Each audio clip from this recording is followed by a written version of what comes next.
পশ্চিমবঙ্গের পুলিশ তো মমতা ব্যানার্জির দলদাসে পরিণত হয়েছে। 26-এর নির্বাচন, মমতা ব্যানার্জির বিসর্জন, এটা পুরো পাহাড় থেকে গঙ্গাসাগর অব্দি একটাই আওয়াজ উঠেছে, 26-এর নির্বাচন তৃণমূলের বিসর্জন। পশ্চিমবঙ্গ থেকে তৃণমূলের বিসর্জন হতে চলেছে। পরিবর্তন যাত্রা আপনারা শুরু করেছেন, কিন্তু বিভিন্ন জায়গায় পুলিশের বাধা আজকেও দেখলাম আপনারা সম্মুখীন হলেন। দেখুন, পশ্চিমবঙ্গের পুলিশ তো মমতা ব্যানার্জির দলদাসে পরিণত হয়েছে। মমতা ব্যানার্জি যেটা করাচ্ছে পুলিশ সেটা করছে, কারণ মমতা ব্যানার্জি অনুধাবন করতে পেরেছে পশ্চিমবঙ্গ থেকে তৃণমূলের বিসর্জন হতে চলেছে। 26-এর নির্বাচন, মমতা ব্যানার্জির বিসর্জন, এটা পুরো পাহাড় থেকে গঙ্গাসাগর অব্দি একটাই আওয়াজ উঠেছে, 26-এর নির্বাচন তৃণমূলের বিসর্জন। মমতা ব্যানার্জি ভয় পেয়ে আজকে এটা শুরু করেছে পুলিশকে দিয়ে, কিন্তু কোনো কিছুতে কাজ হবে না। পশ্চিমবঙ্গের আমজনতা মানসিকভাবে তৈরি হয়ে গিয়েছে।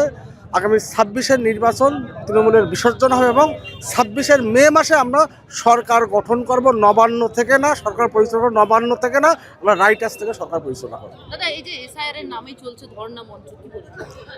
এটা নোংরামি চলছে। মমতা ব্যানার্জি কি শুরু করেছে? মমতা ব্যানার্জি শুরু করেছে তার দুধেল গাইদের, কোন দুধেল গাই? অনুপ্রবেশকারী রোহিঙ্গা, তাদের ভোট বাঁচানোর জন্য। একটা সময় মমতা ব্যানার্জি ডেপুটি স্পিকারের মুখে ছুঁড়ে মেরেছিল কাগজ যে পশ্চিমবঙ্গের ভুয়ো ভোটার আছে। আজকে নির্বাচন কমিশন যখন ভুয়ো ভোটার বাদ দেওয়ার চেষ্টা করছে, মমতা ব্যানার্জি নাটক শুরু করেছে। কোনো নাটকে কাজ হবে না যত সময় না সঠিকভাবে এসআইআর হচ্ছে। আমরা ইলেকশন কমিশনকে নির্বাচন করতে দেব না, আমি আপনাদের মাধ্যমে বলে রাখলাম। দাদা, আজকে আন্তর্জাতিক নারী দিবস, সেই জায়গায় দাঁড়িয়ে আজকের দিনে দাঁড়িয়ে কি মনে হয় নারীরা এই রাজ্যে সুরক্ষিত?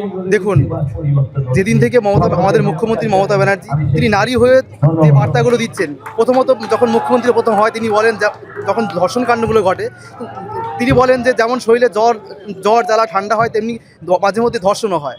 আবার যেমন কিছুদিন আগে একটা বিবৃতি দিল নারীরা কেন পশ্চিমবঙ্গে রাত্রি 8টার পরে বাইরে বেরোবে, তাহলে সেই রাজ্যে নারীর মুখ্যমন্ত্রী হওয়া সত্ত্বেও আজকে কিন্তু মুখ্যমন্ত্রী আমার পশ্চিমবঙ্গে সুরক্ষিত নেই, জায়গায় জায়গায় ধর্ষণ হচ্ছে। আর যে নারীদের লক্ষ্মী ভান্ডার দিচ্ছে, তিনি কন্যাশ্রী দিচ্ছেন, সেই নারীরা কোথায় আজকে সুরক্ষিত? আজকে যদি 8টার পরে যদি বেরোতে না পারে তাহলে সেই নারীরা কি সুরক্ষিত? আপনাদের কাছে আমার প্রশ্ন।